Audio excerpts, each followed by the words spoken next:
Good afternoon, class. Take your seats, take your seats, take your seats. All right. Hope you guys enjoyed your lunch.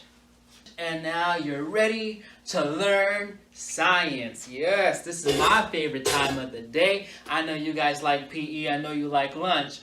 But I love when we come to biology class. Hope you guys are ready to learn. Let's go, let's go. All right, get your notebooks out. You're writing utensils, iPads. Get ready to take some notes. Green coffee. We're going to continue our lesson today talking about the scientific method. Now I know we're all getting ready for the science fair. Yes, science fair. Most exciting time of the year.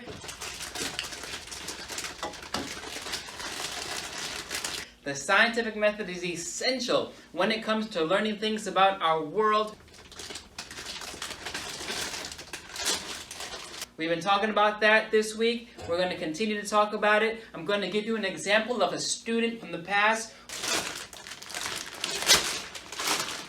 who has done an amazing science fair project by following all the steps of the scientific method.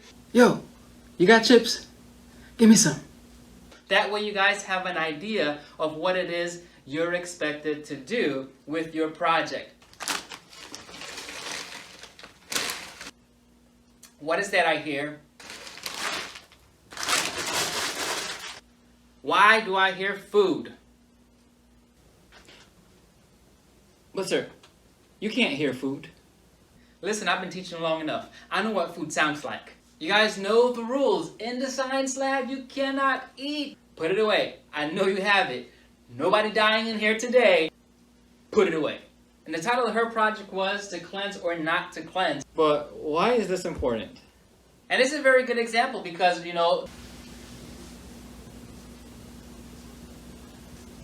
and our surface area is clean.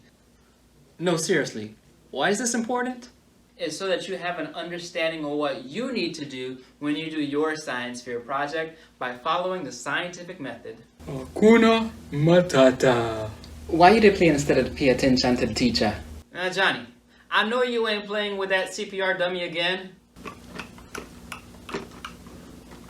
Put it back.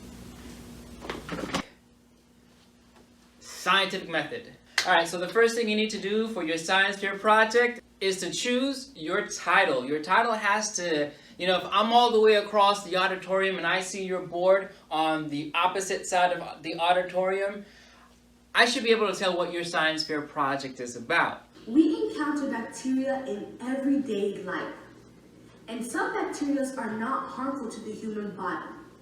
Bacteria that are harmful to the human body are called pathogenic bacteria. Me now understand what she has said. What? I don't understand what she is saying. Oh, okay. I'm sorry. Let me try and explain it to you a little bit better so you get it. Her problem had to deal with a real-life situation, a real-life circumstance. So the best science fair project you can choose is something that deals with day-to-day life. Problem? After you identify your problem, you need to state what your purpose is. What is the purpose of doing this experiment? Purpose? After you've identified a problem and you've established your purpose in doing your experiment, you then need to come up with a hypothesis. Me can't say that.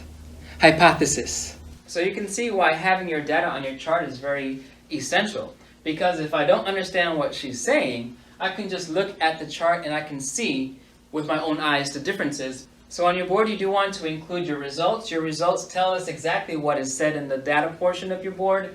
Results? Your conclusion should also be on your board, and your conclusion should tell us your hypothesis. How did it match up with your results? Conclusion? And you also want to include the real-life application of your project. How can you use what you learned in your science fair project to change the world or